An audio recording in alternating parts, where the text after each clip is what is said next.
dalam iman kepada Dia yang hidup dan mengalahkan kematian, inilah menjadi penghiburan, menjadi modal, menjadi batu karang yang teguh di dalam hidup dan di dalam hati kita untuk melangkah demi masa depan. Kalau engkau berpikir bahwa dengan uang, dengan jabatan, dengan kekuatan, tanpa Yesus engkau bisa hidup, maka renungkanlah betapa hinanya engkau dan saya apabila engkau dan saya berpikiran seperti itu. Apabila demi uang, demi harta, demi jabatan, demi apapun yang engkau perjuangkan di dunia ini, lalu dengan begitu engkau meninggalkan Yesus, apakah yang bisa engkau tambahkan dalam hidupmu di luar daripada Kristus? Tuhan Yesus pernah berkata, "Akulah pokok anggur yang benar, di luar aku engkau tak dapat berbuat apa-apa." Apakah artinya ketika dia berkata bahwa dia adalah the true wine? Dia adalah pokok anggur yang benar. Mengapa dia mengatakan hal seperti itu? Karena memang tidak ada yang bisa menghasilkan seperti yang dihasilkan oleh Yesus Kristus. Jikalau engkau mau cari uang demi jabatan, demi wanita, demi laki-laki, demi apapun yang ada di dunia ini, meninggalkan Yesus Kristus. Perhatikanlah di masa-masa yang lalu dan di sejarah yang berlalu. Jikalau demi kecantikan, wahai perempuan, engkau meninggalkan Tuhan, ingatlah, Cleopatra adalah orang yang cantik sekali. Ratu Sheba adalah orang yang sangat cantik. Tapi di manakah mereka hari ini? Mereka telah tiada dan tetap tiada. Kalau demi jabatan, demi kekuatan, demi pengakuan, para laki-laki dan perempuan meninggalkan Yesus, ingatlah pemimpin Yunani yang teramat kuat, Alexander the Great, yang memukul seluruh dunia ini dengan gada bangsa Yunani. Dia menginjak Persia, dia menaklukkan seluruh dunia. Dia adalah orang yang sama sekali tak seorang pun pernah mengalahkannya dalam peperangan. Napoleon adalah orang yang hebat dalam berperang, tetapi dia pernah kalah ketika berhadapan dengan Inggris. Tetapi Alexander the Great tidak pernah kalah berperang dengan kerajaan manapun. Siapakah bangsa yang berani menunjukkan taringnya kepada Alexander the Great? Tak seorang pun yang berani melawan dia. Tapi Alexander the Great ketika dari Makedonia pergi ke Alexandria melewati perbatasan Gaza, tiba-tiba dia demam yang tinggi sekali. Ketika dia demam tinggi, dia mati. Di manakah Alexander the Great yang ditakuti oleh seluruh dunia itu telah tiada dan tetap tiada? Jikalau demi laki-laki engkau meninggalkan Kristus, bukankah Firaun itu begitu dikagumi orang? Bukankah Antipas itu orang yang dikagumi? Bukankah seluruh Herodes begitu hebat? Tapi di manakah mereka sekarang? Bukankah kaisar-kaisar yang ada, pemimpin dinasti di Tiongkok ribuan tahun lalu adalah orang yang begitu dihormati oleh manusia? Tapi di manakah mereka hari ini? Kalau demi filsafat, stoikisme, Plato, Aristotle, Thales, dan banyak filsafat lain. Jikalau demi filsafat engkau meninggalkan dia, di manakah Plato hari ini? Di manakah Aristoteles hari ini? Di manakah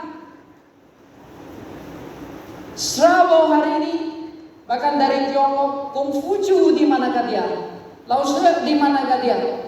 Orang yang pintar, yang berhikmat, yang begitu kuat, yang begitu hebat, yang begitu tampan, yang begitu cantik, yang begitu kaya, mereka tidak bisa berbuat apa-apa demi mempertahankan hidupnya.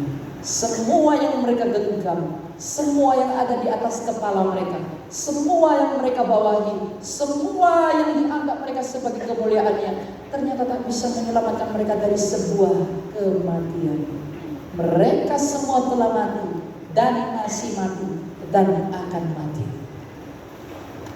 Jikalau demi itu semua engkau meninggalkan Yesus Kristus, renungkanlah bahwa engkau akan mati sebagaimana mereka yang di masa lalu, yang memiliki segala sesuatu yang engkau miliki, yang engkau ingin miliki telah mati, maka engkau akan mati secara demikian. Tapi Dia, Yesus Kristus itu telah keluar dari kematian, telah hidup dari mati. Maka jikalau engkau ingin hidup, maka datanglah kepada Dia yang hidup itu, bukan kepada yang mati. Kamu mau ngomong apapun, kamu tidak punya alasan yang cukup untuk menolak Dia jikalau engkau mau hidup. Sebab tidak ada satu pribadi pun di alam semesta ini, dari sejak semula hingga pada akhirnya, yang telah hidup kecuali Yesus. Yesus membangkitkan Lazarus 40 tahun setelah Dia dibangkitkan, Dia mati lagi. Tapi Yesus di kitab Wahyu mengatakan, lihatlah, aku telah mati, namun aku hidup untuk selama-lamanya. Maka jikalau kamu mau hidup, datanglah kepada Dia yang hidup.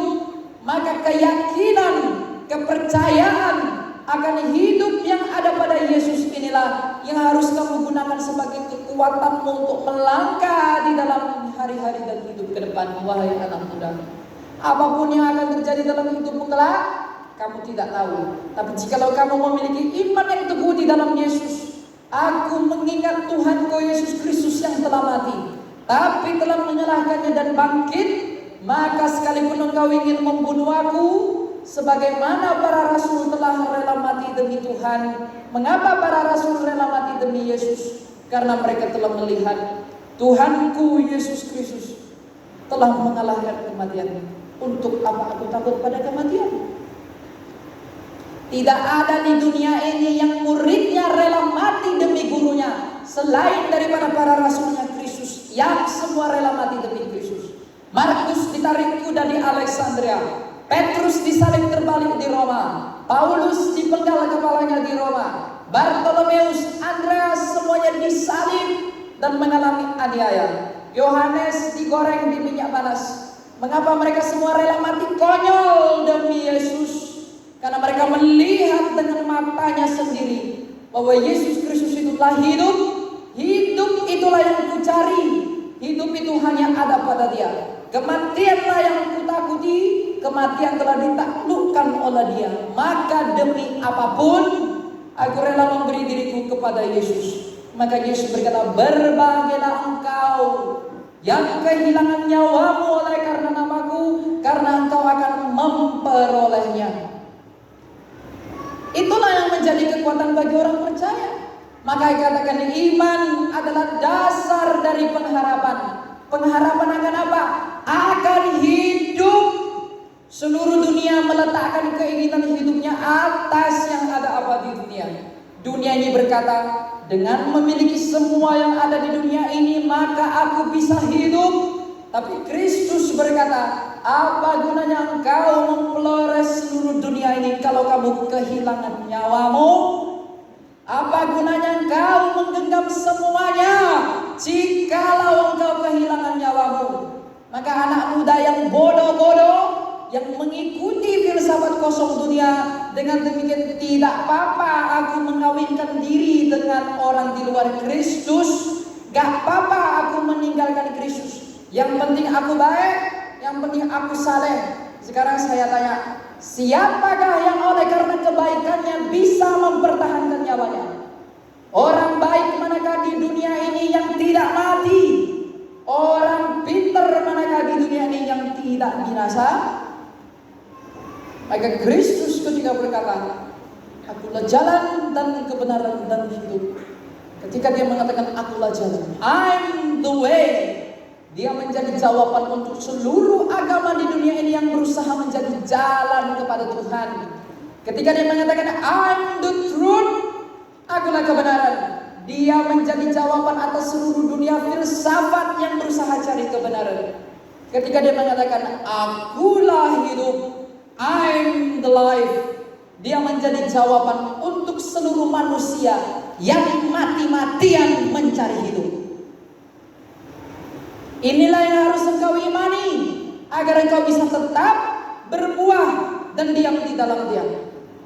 Jikalau kita memiliki iman kepada Dia yang hidup ini, maka masa depan kita pun akan hidup.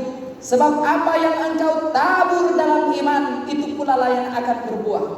Jika engkau beriman pada yang mati, pasti membuahkan kematian. Jika engkau beriman kepada Dia, Yesus Kristus yang hidup, maka engkau pun akan hidup sebagaimana Dia hidup. Maka jangan pernah percayakan dirimu, letakkan pengharapanmu kepada apapun yang jujur ini selain daripada Yesus Kristus. Saya tidak tahu kamu kemana kelak ketika kamu pergi dari tempat ini. Apakah engkau mau pergi ke luar negeri, ke belahan bumi manapun? Tapi ingat satu hal, kamu kemanapun pergi, tapi tetaplah memiliki iman kepada Dia yang hidup, karena sejatinya yang kamu lakukan adalah demi hidup. Dimanapun engkau berada, tetaplah beriman kepada Dia yang hidup itu, karena sejatinya pada saat engkau bernafas memikirkan itu, engkau sedang memikirkan hal untuk mempertahankan hidupmu. Adalah bodoh bagi orang pergi meninggalkan Yesus demi laki-laki, demi perempuan. Padahal laki-laki itu akan mati sebagaimana dia mati. Apakah manusia bisa menyelamatkan manusia? Mustahil. Karena justru karena manusia tak dapat menyelamatkan dirinya sendirilah, yang telah dipengaruhi oleh rusaknya kodratnya Adam, maka dia, Adam yang kedua, telah turun dari surga. Adam yang pertama telah menuntun kita kepada kematian, tetapi Adam yang kedua, Yesus Kristus, telah menuntun kita kepada hidup. Jadi jikalau kita tidak dilahirkan kembali dari Yesus Kristus, tak mungkin kita hidup sebagaimana Dia hidup. Maka dalam hal beriman anak-anak muda, jangan kamu berpikir bahwa beriman kepada Yesus cukup datang ke gereja. Tidak. Beriman kepada Tuhan karena iman. Dogma itu bukan tentang pengetahuan. Farisi memiliki pengetahuan, tapi apakah mereka selamat? Tidak. Dogma itu sendiri, teologi itu sendiri adalah hidup, karena itu dirumuskan dari hidupnya Yesus Kristus. Maka iman selain dimiliki dalam pengetahuan, tapi harus dihidupi dari dalam agar iman itu hidup. Iman kepada hidup harus dihidupi.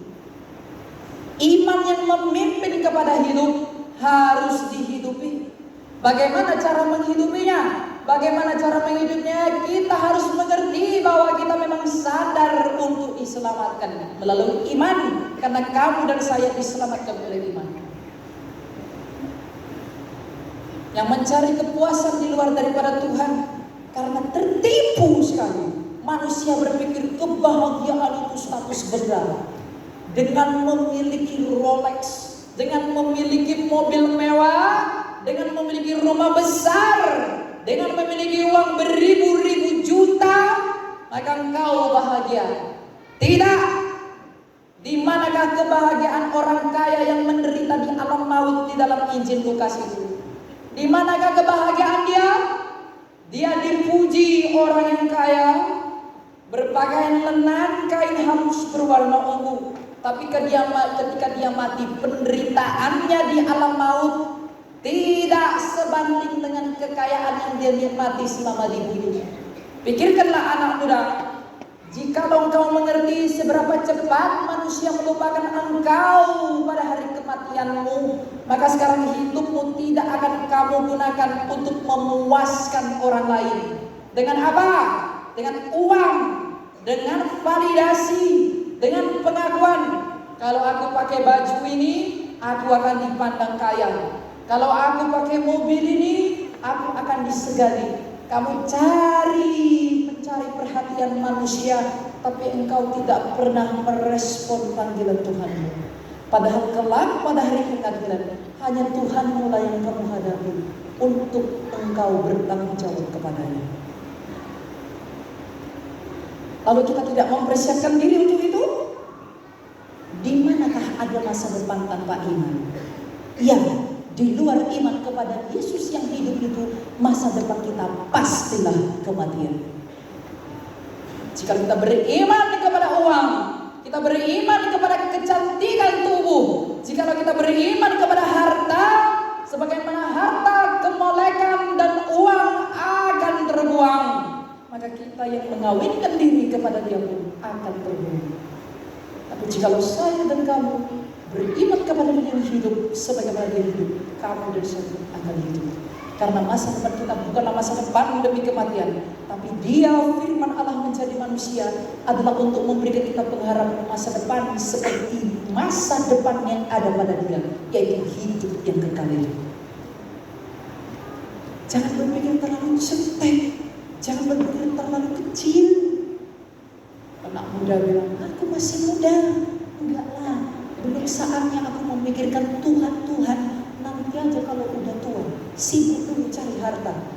Ingat, orang banyak lebih muda daripada kamu sudah mati, gak bisa berapa-apa.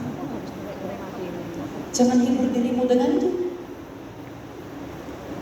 Jadi kalau engkau bermegah dengan segala sesuatu, Tuhan kepada Yeremia telah berkata, jangan seorang pun bermegah oleh karena kekuatannya, kebijaksanaannya, dan kekayaannya, tapi biarlah dia bermegah oleh karena dia mengenal Akulah Tuhan.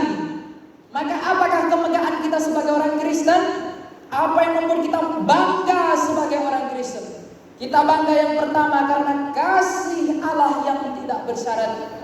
Yang kedua, kita bangga karena memang di dalam Dia, hanya di dalam Dia kita bisa hidup. Di luar daripada Dia hanya kematian. Karena di depan kamu sendiri, di hadapan saya sendiri, kematian itu adalah hal yang nyata. Dan engkau telah melihat dalam sejarah dunia, siapakah yang hidup selain Yesus? Tidak ada.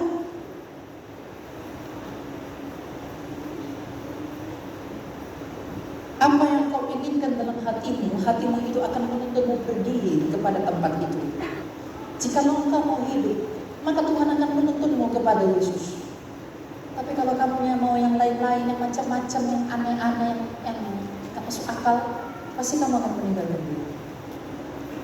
Kenapa? Mengapa orang jadi sesat? Mengapa orang tinggalkan Yesus? Karena hatinya tak beres. Dia mau cari yang lain-lain.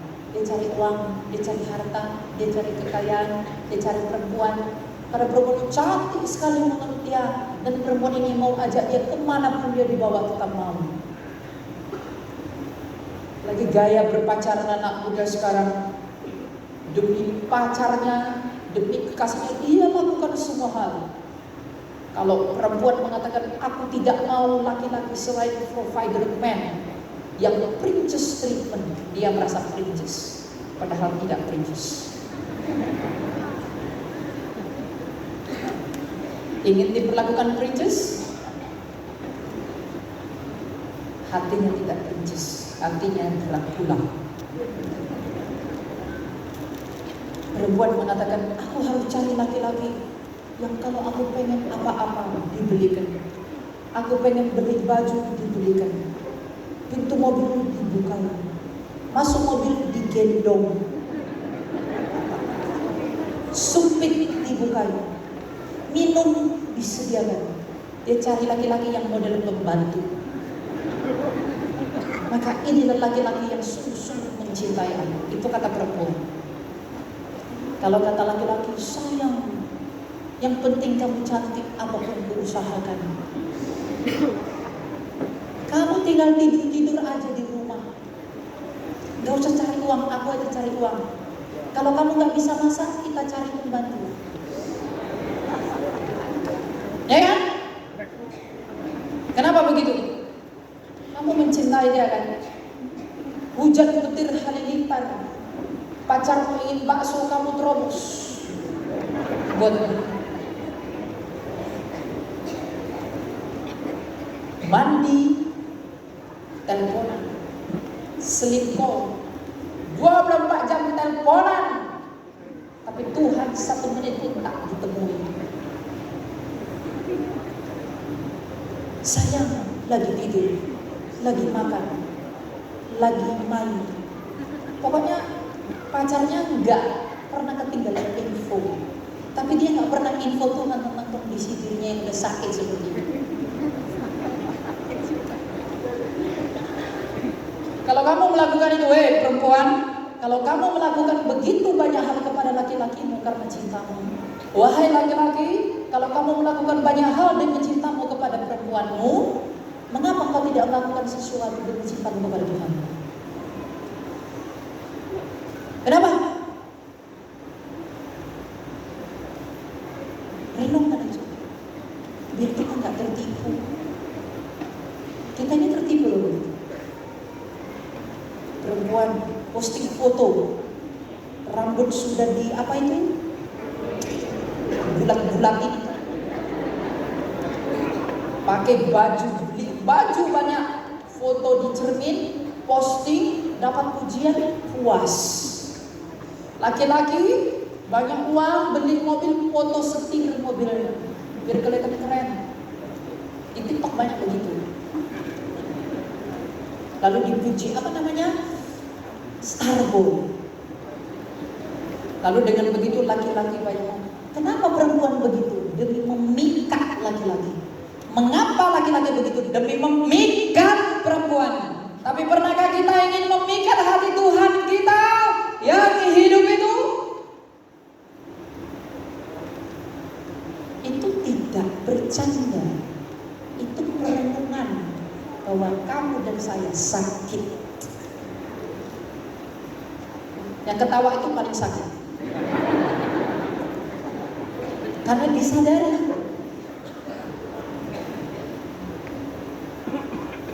Itu harus jadi perenungan. Bahwa ya, nah mungkin nggak kalau begitu ini tema ini melangkah dengan iman masa depan. Tapi kalau gitu modelannya iman yang apa itu? Iman-imanan. Itu bukan iman.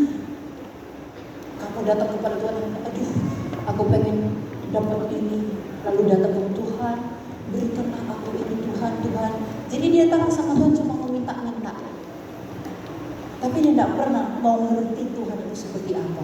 Anak muda hanya datang kepada Tuhan, aku ingin masa depan begini, aku percaya, haleluya, puji Tuhan. Aku percaya Tuhan akan memberikan. Ya, Tuhan bisa melakukan segala sesuatu, tapi pernah gak kamu memberi perhatian untuk tahu sebenarnya maksud dia apa? Kamu pengen dia mengerti Tuhan, tapi kamu gak pernah mengerti dia. Berdoa itu bukan agar kamu didengar Tuhan. Karena sebelum kamu doa pun Tuhan sudah tahu isi hatimu. Berdoa sendirian adalah agar kamu tahu apa kehendak Tuhan dalam hidupmu. Makanya berdiam diri itu penting. Masuk ke dalam kamarmu, berdiam diri. Renungkan dirimu, renungkan dosa-dosamu, renungkan pelanggaranmu, lihat dirimu siapa di hadapan Tuhan melalui cermin kasih itu, agar dengan demikian itu membentuk kesadaranmu bahwa memang aku bukan siapa-siapa di hadapan Tuhan. Kita tidak layak lalu kepada Allah. Itulah iman yang membuahkan kepada kehidupan. Karena iman itu yang kehidupan. Iman itu bukan teori di sini, itu kehidupan. Karena iman itu kehidupanlah, maka dia bisa menuntun kita kepada hidup. Karena Yesus itu hidup. Orang tua juga bawa anak-anak untuk mengerti hal-hal seperti ini. Ingat ya, anak muda yang ada mau kawin, perkawinan itu bukan tentang beranak pinak. Jadi banyak anakmu dan ada warisan, bukan. Kalau kamu belum mampu mempertanggungjawabkan dia dan memberinya kehidupan melalui iman, jangan beranak. Yang penting punya anak lah, biar ada jatah warisan. Karena kenapa? Kita akan itu. Ini orang tua, ya, orang tua di sini orang tua saya juga. Kenapa? Saya juga masih seumuran sama yang di belakang-belakang ini. Artinya apa? Orang tua itu harus memberitahu hal seperti ini kepada anak-anaknya, agar anak-anaknya tahu bahwa apapun yang kamu lakukan anakku, hidup itu hanya ada dalam Yesus itu. Jangan pernah berpikir untuk keluar, meninggalkan, atau bahkan mengkhianati dia. Jangan. Tetaplah di dalam dan cari tahu dia dan kebenarannya, maka semuanya ditambahkan kepada Tuhan. Gak mungkin menahan segala berkat yang baik kalau itu baik buat pertobatanmu. Tidak. Tuhan tidak mungkin menahan kekayaan kalau kekayaan itu baik buat pertobatanmu. Tuhan tidak mungkin menahan kesehatan kalau kesehatan itu baik buat pertobatanmu. Tidak pernah. Jadi apapun yang terjadi dalam hidupmu saat ini, Mau kamu sedang berduka atau tidak, mau kamu sedang bergumul atau tidak, punya masalah atau tidak, berterima kasihlah kepada Tuhan. Kenapa berterima kasih? Karena Tuhan mengizinkan itu dalam maksudnya yang baik. Tapi kenapa kita salah paham? Karena dosa-dosa kita membuat kita salah memahami Dia. Tuhan tidak pernah salah dalam melakukan keputusannya, tapi dosa di dalam diri kita inilah yang membuat kita salah memahami Dia. Hanya karena yang Dia lakukan tidak sesuai dengan keinginan daging kita, kita memandang Dia sebagai musuh kita. Bukankah kita jahat? Bukankah kita ini rusak? Datang ke gereja, terima kasih Tuhan, pulang dari situ maki-maki. Terima kasih Tuhan, pulang dari situ balik telepon lagi pacarnya 24 jam.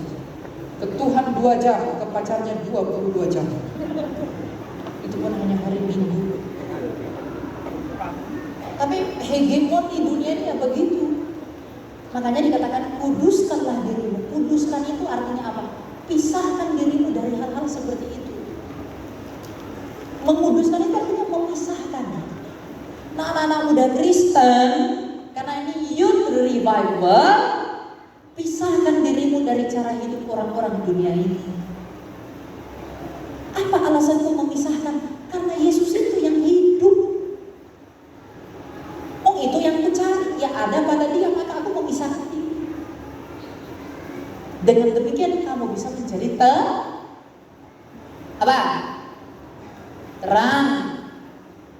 Kok takut-takut kalian menjawab? Menjadi terang. Karena menjadi terang itu nggak ngomongin terang. Menjadi terang itu ketika iman itu maka masa depan akan hidup. Dosa kita lah yang membuat kita tidak bisa melihat kekekalan itu. Ya, iblis itu menutupi kita, nggak bisa melihat kekekalan, dibutakan oleh ketidakrelaan. Ini saya kasih tahu satu hal. Adam dan Hawa tahu kalau dia diciptakan untuk hidup yang kekal. Tapi ketika dia dibutakan oleh iblis, iblis bilang, kalau kamu makan, kamu jadi seperti Tuhan. Dia dibutakan oleh kemuliaan yang palsu. Dia dibutakan oleh angan-angan. Dia dibutakan oleh keinginan menjadi hebat, keinginan menjadi seperti Tuhan. Sehingga ketika dia dibutakan oleh keinginannya itu, dia lupa akan hidup yang kekal itu. Begitulah kamu dan saya hari ini. Kita dibutakan oleh uang, dibutakan oleh laki-laki, dibutakan oleh perempuan, dibutakan oleh filsafat, dibutakan oleh banyak hal.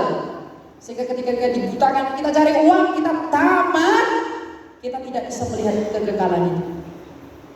Kita mencari nama, kita mencari popularitas, kita mencari pengaruh, kita terbutakan hidup yang kekal.